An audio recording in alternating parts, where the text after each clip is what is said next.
থুবড়া খাওয়া জায়েজ, থুবড়া খাওয়ানো জায়েজ।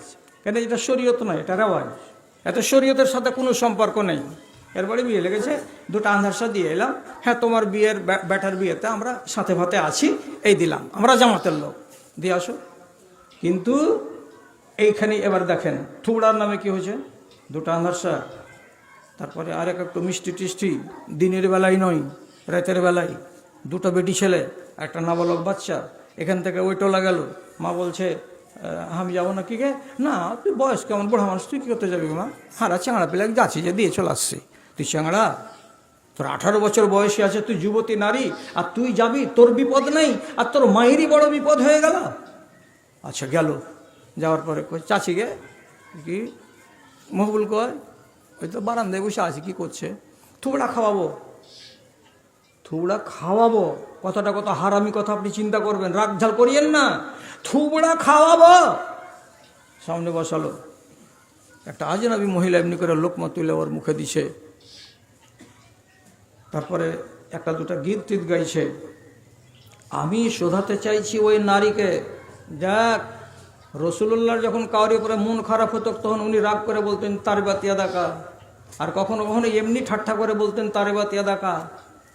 তোর হাত যেন মাটিতে মিশে যায়, তোর হাত যেন টুন্ডা হয়ে যায়, তোর হাতে যেন কুড়ি হয়ে যায়, পোকা হয়ে যায়, এটা আমি বলছি। তুই কোন সাহসে একটা আজনাবি বেটা ছেলের মুখের উপরে লোকমা তুলে দিতে গেলি? এটা তোর কোন বাপ হলো? এটা তোর কোন বাপের বেটা হলো? একটা হারাম কাজ করতে যাচ্ছিস, আর পর পুরুষকে তুই ছুতে যাচ্ছিস, তোকে একটু লজ্জা লাগে না, হায়া লাগে না, শরম লাগে না? হযরত আসমান উঠে চড়ছেন না, আর তুমি লোকমা গিলাচ্ছ। যারা বিবাহ করেছো তার আগে বলছি, জীবনে কয়দিন স্বামীর মুখে লোকমা তুলে দিয়েছো? আমাকে এসে মসজিদে জানাও তো যে আমি 4 দিন লোকমা তুলে দিয়েছি আমার স্বামীর মুখে। এ তো সুন্নাত, এ সুন্নাতের বেলা নাই।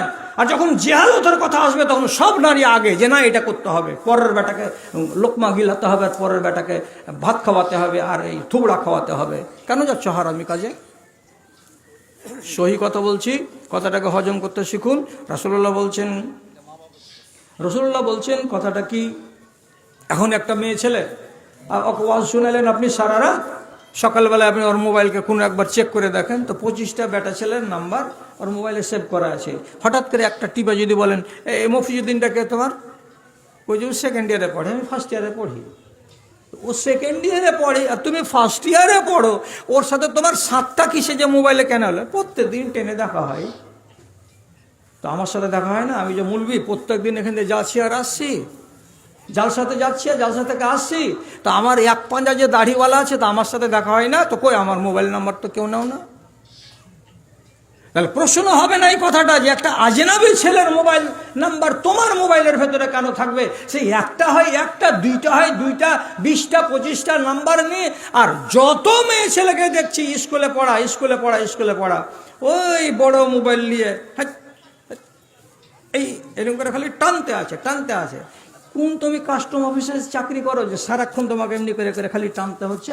কি টানছো এগুলো করে?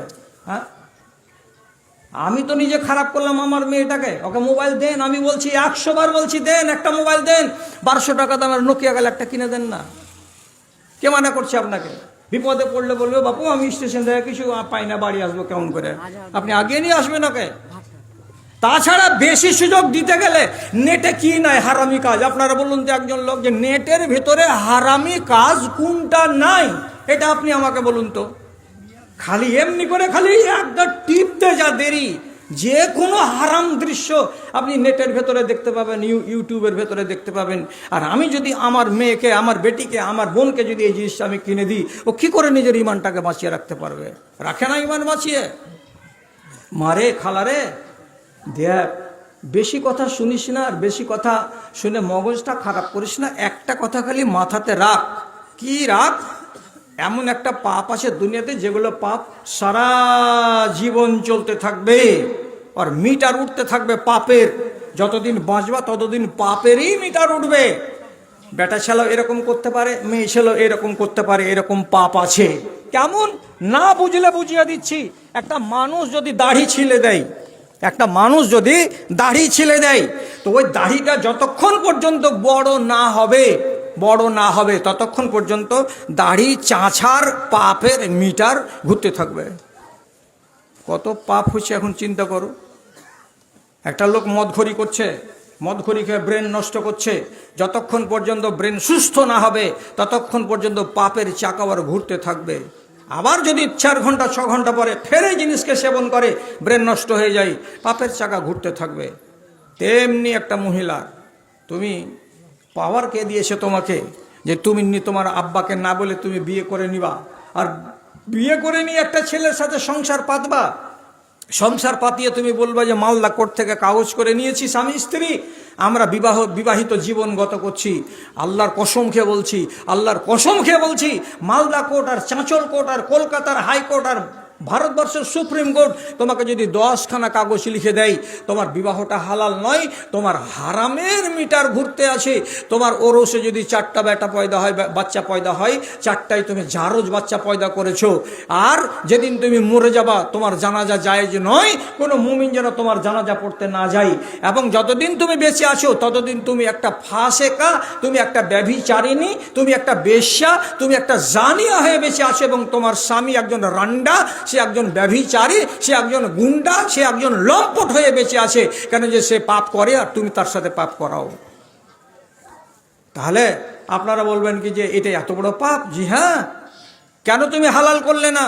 আরো বলে দিচ্ছি মশলা। বেটা সাবালক হলে বাপকে বলবে, বাপকে না বললে নানাকে বলবে আমার বিয়ে দিয়ে দাও। তেমনি যে কোনো নারীকে আল্লাহ রাব্বুল আলামিন পাওয়ার দিয়েছেন, তোমার ইচ্ছা যদি জাগে আমি বিয়ে করব উমুকের বেটাকে, স্পষ্ট ভাষায় বলতে হবে বাপকে, আব্বা আমার দক্ষিণ মাথার উমুকের বেটার সাথে আমার বিয়ে করে দাও। নাজায়েজ নয়, নাজায়েজ নয়। কিন্তু তুমি সেই পথে কেন যাচ্ছ না? মশলাটা শিখে নাও, নেওয়ার পরে অন্য কথা বলি। বাপের কাছে আছে 50 নম্বর আর মেয়ের কাছে আছে 50 নম্বর। যখন এক জায়গাতে বাপ বেটি জমা করবে তখন কত নম্বর হবে? 100 নম্বর। তখন কাজী বলবে দুয়াটিকে আয়াতটিকে পড়ার পরে, খুতবাটা দেওয়ার পরে, উমুকের ছেলের সঙ্গে এত টাকার বিনিময়ে, এত টাকা ধার্য মোহরে তুমি তাকে স্ত্রী বলে কবুল করলে? বলে হ্যাঁ কবুল করলাম। যদি বাপ 100 নম্বরের 50 নম্বরটা যদি বেটিকে না দেয় আর বেটি বলে যে আমি বিয়ে করে নিলাম, হবে না বিয়ে। বাপ যদি কি করে গায়ের জোরে বিয়ে দিয়ে দেয় যে আমি বিয়ে দিব রাঘবপুরের অমুকের বেটার সঙ্গে, ছেলেটা চাকরি করে, আর মেয়ে রাজি নাই, আল্লাহর কসম খেয়ে বলছি বাপ হয়েছে তাই বলে তুমি চ্যাট হয়ে যাওনি, ওই মেয়ের বিয়ে তুমি গায়ের জোরে দিতে পারো না। কেন যে মেয়ে তোমাকে 50 নম্বর দেয়নি।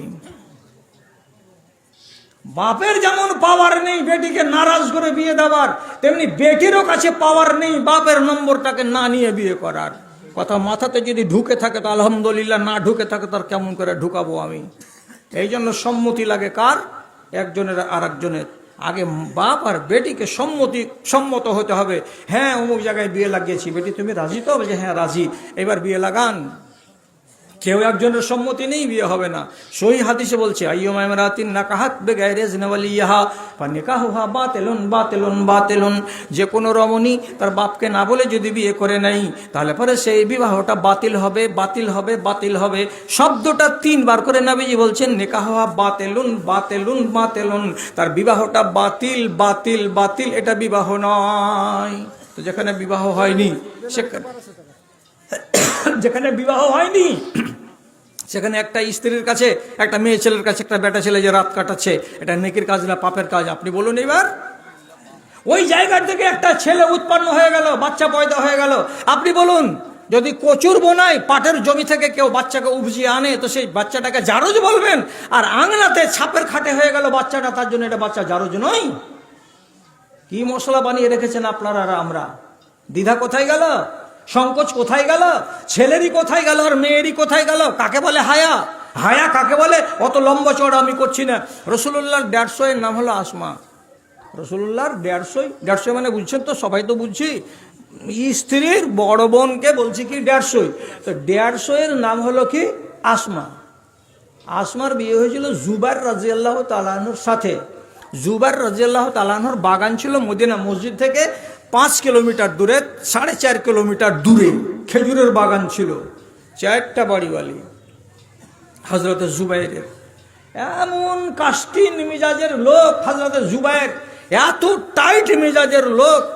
তার কথা আসমা আবু বকরের বেটি, রাসূলুল্লাহর 150, উনি নিজে বলছেন কি, যখন আমাদের 4টা সতীনের ভেতরে কাউরি উপরে আমার স্বামীর মনটা খারাপ হয়ে যেত, ভাইয়া খুদুল আস যাবা, ওই দেশের একগুলো লকড়ি, কাঁচা লকড়ি, যেমন মিসওয়াক করা হয়, একলা গাছের নাম হলো ইরাক, ঠিক ওই রকমের একটা গাছের নাম হলো আসজাব।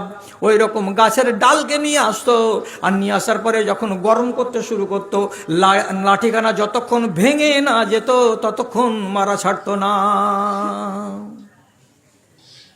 4টা বাড়িওয়ালিকে একদম সোজা করে রেখেছে, উঠে যাবি, যেভাবে চালাবো সেভাবে চলতে হবে। হযরতে আসমা নিজে একদিন ওর বাপকে এসে বলছে, বাজান আর ভাতটা ছুটিয়ে দাও তো। আপনারা কইবেন যে শালা আজোগা লোকটাকে 2 বছর আনিসনি তো ভালোই ছিল বে, কি করতে 3 বছর পরে একে লিয়ে আনলি, অন্য বেলা আনলি না। আমি সহি কথা বলছি, একটা জাল কথা বলিনি। হযরতে আসমা নিজের বাপকে বলছেন, বাজান আর ভাত ছুটিয়ে দেন, আর পারি না থামতে। কেন রে বেটি? যেদিন সেদিন মারছে জি বাজান, যেদিন সেদিন মারছে জি বাজান, কি করবো, এত কি মায়ের খাওয়া যায়। আবু বকর সিদ্দিক বলছেন, বেটি রে, একটা হাদিস নবীজির মাথায় কর, আর কথাটাকে স্মরণে করে রাখ, যদি কোনো মেয়ে ছেলের স্বামী মরে যায়, ওয়াইন্নাহাল্লাম তাতাজাওয়াজ বাদাহু, আর ওই স্বামীটা মরে যাওয়ার পরে ওই স্ত্রীটা যদি অন্য জায়গায় বিবাহ না করে, তো এ যদি মুমিন হয়ে মরে আর এ যদি মুমিন হয়ে মরে, কিয়ামতের দিন আবার ওই 2 স্বামী আর স্ত্রীকে আল্লাহ রাব্বুল আলামিন জান্নাতে এক জায়গা করে দেবেন। আর জান্নাতে এমন জায়গা, ওখানে হাসি ছাড়া কান্না হবে না, ওখানে দুঃখ বেদনা কিছু পাওয়া যাবে না, শুধু সুখ আর সুখ, সুখ আর সুখ, সুখ আর সুখ। কাজে বেটি সবুর কর রে, জুবাইরের মতন নেককার লোক নবীকে জান্নাতি বলেছেন। কাজে মরার পরে যদি জুবাইরের পরে তুই বিবাহ না করিস, তো কিয়ামতের দিন জুবাইরের সঙ্গে তোরা আবার সংসার হবে। সবুর করে নে রে মা, সবুর করে নে। আবু বকর সিদ্দিক বেটির ভাত ছুটাতে রাজি হননি।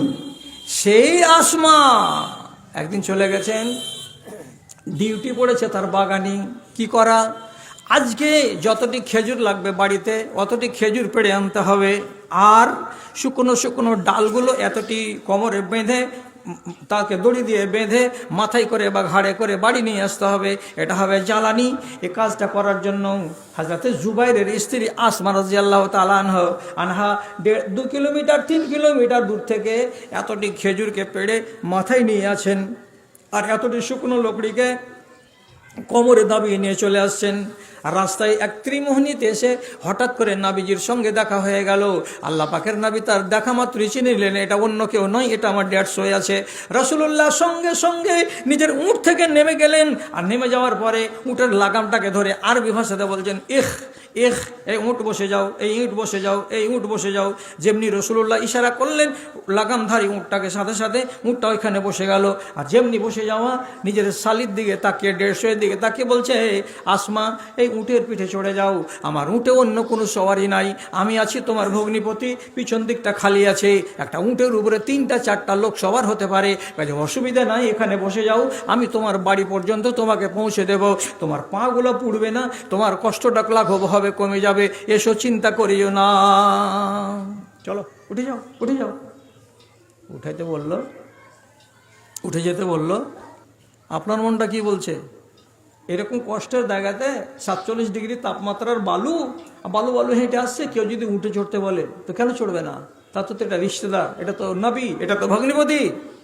কিন্তু বুখারী শরীফের হাদিস, একদম সহি কথা বলছি, হযরত আসমা বলছেন, ফাস্তাহিয়াইতু আন আসিরা খালফার রিজাল। আমাকে যখন নবীজি ডাকলেন তখন আমার মনটা বলছে, আহারে আমার স্বামী তো যে ভোল্টেজের লোক, যদি জানতে পারে যে নবীর পিছনে বসে বসে এসেছে, যদি একবার প্রশ্ন করে দেয়, কেন তুই চড়তে গেলি বহুনুর সাথে বল, এবার মারতে শুরু করলে কে আমাকে বাঁচাবে? এক কথা। 2 নম্বর কথা, দুনিয়ার লোক বলবে এটা কে নবীজি পিছন দিকে, তো বলবে এটা শালি, শালিকে পিছন দিয়ে করে নেওয়া। আল্লাহ রসুলের কাছে যদি দেখতে পাওয়া যায় তো দুনিয়ার মানুষেরা বলবে শালিকে পিছন দিয়ে করে নেওয়া চলা যায় আছে, এটাই ভেবে নিতে পারে। মানুষেরা চেমিগই করবে, একটু কুটকাট করবে, হুটহাট করবে, চারিদিকে এই এই ওই ওই এই ওই করে কথা বলা বলি করবে। অতগুলো কথার দরকার নাই। আমাকে দ্বিধা হয়ে গেল, আমার মনে সংকোচ হয়ে গেল, আমার মনটা বলছে না এ উটের উপরে চড়া ঠিক হবে না। আমি তখন রসুলকে বললাম, আল্লাহ পাকের রসুল বাড়ি কাছে আছে, 1 কিলোমিটার রাস্তা বাকি আছে, আমি একাই চলে যাব হেঁটে হেঁটে, আপনি উটটাকে খাড়ো করেন, আপনি চলে যান, আপনার উটের পিছন দিকে আমি উঠবো না। উঠলেন না। রসুল্লাহ উট খাড়ো করে নিলেন, আবার একাই চলছিলেন, একাই চলতে শুরু করে দিলেন। চললেন না ভগ্নিপতির পিছন দিকে। কেন বলছে ফাস্তাহিয়াই, তো আমাকে দ্বিধা লাগলো, আমার মনে সংকোচ তৈরি হলো যে না এটা কাজ ভালো নয়। শিখো না রে, ডহারা গ্রামের মানুষেরা মেয়েরা শিখো না, তোমাদের দ্বিধা গেল কোথায়? আল্লাহু আকবার। কিছুদিন আগে গায়ের নাম বলবো না, এইসব জালেমগুলো বলে দিবে, উদাহরণ দিলাম আপনাকে। অনেক কথা আছে, সে কথার দিকে আমি যাচ্ছি না। আমার কানে আমি যখন মসজিদে আরাম করি তখন কোনো ভাই এসে একটু ধীরে ধীরে ধীরে ধীরে বললেন, মৌলানা সবই কথা ভালো জি আমাদের জি, কিন্তু দিনের দিন আমাদের গ্রামের মহিলারা একটু লাগাম ছাড়া হয়ে গেল। শুধু এই গ্রামের মেয়েরা লাগাম ছাড়া হয়নি, গোটা ভারতবর্ষের আর গোটা বাংলাদেশের আর পাকিস্তানের যত মহিলা আছে সব লাগাম ছাড়া হয়ে গেল, কেউ লাগামের মধ্যে থাকতে চাইছে না। আমি ওই নারীগুলোকেও বলছি কথাটা কি, যদি তোমাকে কোনো কাজ করার আগে তোমাকে ভাবতে হবে যে আল্লাহ রাব্বুল আলামিনের লাগানো লাগাম যে আমার নাকে আছে তার ভেতরে কি এই কারণ পড়ছে না পড়ে না। ফকির হয়ে মরিও না। এই গ্রামের খালা আর এই গ্রামের মা, আমি স্পষ্ট বলছি, যারা যারা পুরুষ লোক তাদের জন্য শুধু কানুন হলো একটা, এই নারীকে এখন 1 মিনিট বাদ রাখছি, যে বিনা নমাজে কোনো মানুষ মরে যেতে গেলে জাহান্নামী। এক। আবার এই পুরুষদের ভেতরে এক শ্রেণীর মানুষ যারা মদ পান করতে করতে তওবা করেনি, তওবা করে 15 দিন ফাঁকা থেকে কবরে যায়নি, সেই লোকটা হলো জাহান্নামী। 2। 3 নম্বর, জমি যদি বেটাকে লিখে দেয় আর মেয়েকে বঞ্চিত করে দেয়, লোকটা হলো জাহান্নামী, লিখে নিতে হবে। আর যেই লোকটা মরার আগে পর্যন্ত তার উপরে তার মা বাবা রাজি ছিল না, সে লোকটা জাহান্নামী। 4টা জাহান্নাম দেখতে পেলেন। আর মেয়েদের ভেতরে নমাজ তো লাগবেই। উপরন্ত মেয়েদের উপরে একটা অতিরিক্ত কানুন আছে, সেটা শুধু মেয়েরা তাতে সামিল আছে। তা কি, কোনো রমণী নমাজ রোজা হজ জাকাত করা থাকতে গেলেও সে যদি পর্দানাসীন না হয় তাহলে সে মেয়ে জাহান্নামী, জান্নাতের মুখ দেখবে না, ওকে জাহান্নাম আগে যেতে হবে। এই কথাটা যেন মা বোনেরা পরিষ্কার ভাষাতে জেনে নেই যে পর্দা ছাড়া আল্লাহ তাআলার শরীয়তে আমাদের আমলের কোনো পাত্তা দেওয়া হবে না, কোনো গুরুত্ব দেওয়া হবে না। আর দুনিয়ার ভাষাতে একটা কথা আছে, কথাটা দুনিয়ার কিন্তু বড় উচিত কথা। এই কথাটাকে যদি মুখস্থ রাখেন তো অনেক কাজ দিবে। আর বিশেষ করে প্রত্যেকটা ভাই আপনি আপনার স্ত্রীকেও শুনিয়ে দিবেন আর শিখিয়ে দেবেন, তাহলে আপনার স্ত্রী অনেকটা সাবধান হবে।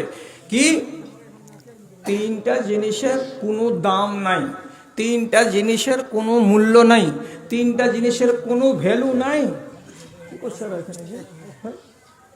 ভ্যালু নাই 3টা জিনিসের, কোনো দামই নাই 3টা জিনিসের। কি আঙুলে গুনেন।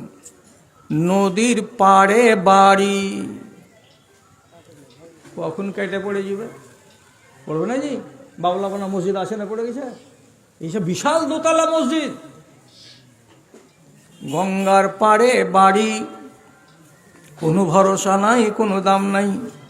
শমশেরগঞ্জের 7খানা গ্রাম এই বছর গঙ্গার তলায় চলে গেছে। এই জন্য কথাই বলা হচ্ছে কি, নদীর পাড়ে বাড়ি, কোনো দাম নাই। ব্রেক ছাড়া গাড়ি, কোনো দাম নাই। আপনাকে 20 লক্ষ টাকার যদি একটা গাড়ি দেওয়া যায় আর গাড়িতে যদি সিস্টেম না থাকে যেতে ব্রেক লাগবে, ব্রেকের সিস্টেমটাই করা হয়নি গাড়িটাতে, আপনার কাছে বিক্রি করে দেওয়া হবে মাত্র 5 লক্ষ টাকায়। কোন খেপার বেটা খেপা আছে গাড়িটা কিনতে রাজি আছে? কিনবে?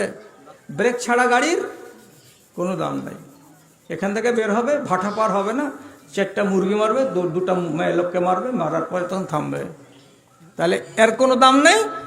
আর কি 3 নম্বরে কথা হলো হায়া ছাড়া নারী। যে নারীর হায়া নাই ওই নারীর কোনো দাম নাই, কোনো দাম নাই, 1 পয়সা দাম নাই। কিসের জন্য এত বড় কথা বলা হলো? এই জন্য বলা হলো, নবীজি বলছেন আল হায়া ও শুবাতু মিনাল ঈমান ইযা লাম তাস্তাহি ফাসনা মা শিতা। হায়া হলো ব্রেকের কাজ করা। হায়ার মানে হলো দ্বিধা, হায়ার মানে হলো সংকোচ, হায়ার মানে হলো মনের ভেতরে একটা অনুশোচনা প্রকাশ করা।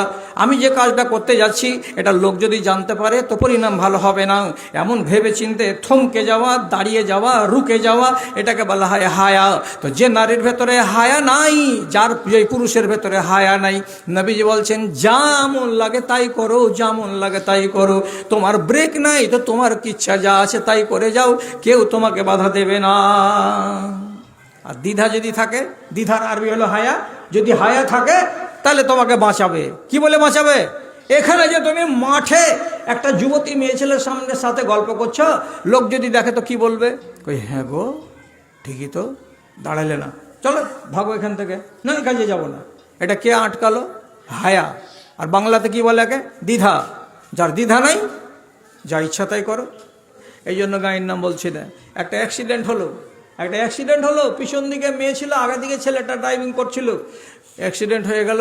আলাল পার করে, যে একটা লম্বা ব্রিজ দেখেছেন না, আলাল পার করার পরে ব্রিজটা পার হওয়ার পরে টার্নিংটাতে অ্যাক্সিডেন্টটা হলো।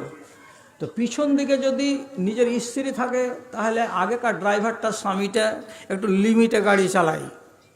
আর যদি পিছন দিকে স্ত্রীকে বাদ দেয় অন্য কোনো দুনিয়ার বেটি ছেলে খালি ভাগ্যে জুটে যায়, তাহলে সেদিনও মনে মনে বলে যে আমি আজ পাইলট, আমি মোটরসাইকেল চালাই না, আমি আজ রকেট চালাচ্ছি, আজ দেখিয়ে দেবো দুনিয়ার লোককে যা আছে। শালা টার্নিংয়ে গাড়িটার পাওয়ার কমাইতে হবে, তো ও রেখে দিয়েছে 60-65-তে। গাড়ি এমন উল্টিলো পাল্টিলো, আল্লাহ হেফাজত করে, ছাল চোকা উঠে গেল। শেষের বেলায় এখন জিজ্ঞেস করে বলছে হসপিটালে তো দুজনকে নিয়ে যাওয়া যাবে। তো লোকেরা জিজ্ঞেস করছে বাড়ি কোথায়? ঝুঠা কথা বলছে, এই গ্রামের নাম এই না, এটা নয়, আলগা একটা গ্রামের নাম বলছে, ওই অমুক জায়গায় বাড়ি। তো এটা কোনখান থেকে নিয়ে এলাকে? তোমার শ্বশুর বাড়ি কোথায়? বলছে আমার শ্বশুর বাড়ি শামসের দিকে। তো দেখে মনে হচ্ছে লোকেরা বুঝছে যে এটা ওর বাড়িওয়ালি আছে, কিন্তু এই বাড়িওয়ালি নয়, এটা হলো মানে ঘাটওয়ালি। রাস্তাতে পেয়েছে, কলেজ থেকে আসছিল, কোনো জায়গা থেকে এসেছিল, সুযোগ পেয়েছে, উঠে গেছে, গাড়ি চলতে চলতে উঠিয়ে দিয়েছে। শেষে দুজনকে ভর্তি করা হয়েছিল গাজল হসপিটালে। এর পরিচয় আলাদা, ওর পরিচয় আলাদা। 15 থেকে 20 মিনিট পরে যে খবর দিবে বাপের বাড়িতে, একজন আরেকজনকে তো ফোন নম্বর দেয় না। শেষে থাপ্পড় দেখিয়ে ছেলেটার কাছ থেকে ফোন নম্বর আদায় করা হলো। আদায় করার পরে বলা হলো যে তোমার ছেলে অ্যাক্সিডেন্ট করেছে, তোমার বৌমা তাও অ্যাক্সিডেন্ট করেছে। ফোন থেকে দিতে বলছে যে বৌমা মানে কি? ওর পিছন দিকে ছিল, বৌমা অ্যাক্সিডেন্ট করেছে, দুজনই অ্যাক্সিডেন্ট করেছে। বলছে হ্যাঁ কোন কথা বলছো? বৌমাকে দাও তো ফোনটা। বলছে তোমার শ্বশুরের সাথে কথা বলো। শ্বশুরের সাথে কথা বলো, শ্বশুরের সাথে কথা বলবে? লাজে পুড়ছে কতটি লোক যারা ফোন শুনেছে যে ছেলে অ্যাক্সিডেন্ট করেছে সে, আর যে ছেলে ফোন দিয়েছে সে, আর যাকে বলা হচ্ছে বৌমা সে। লজ্জা লুকোবার জায়গা নেই। এরা দুজন কেউ নয়, মাঠে আর ঘাটের পরিচয় পরিচিতি, উঠে গেল গাড়িতে, অ্যাক্সিডেন্ট করে এই বেইজ্জতি। হায়া লাগলো না? আচ্ছা এইখানে আপনি হায়া কেন দেখতে যাবেন? আপনাকে সঠিক জায়গাতে হায়া দেখতে বলছি। তা কি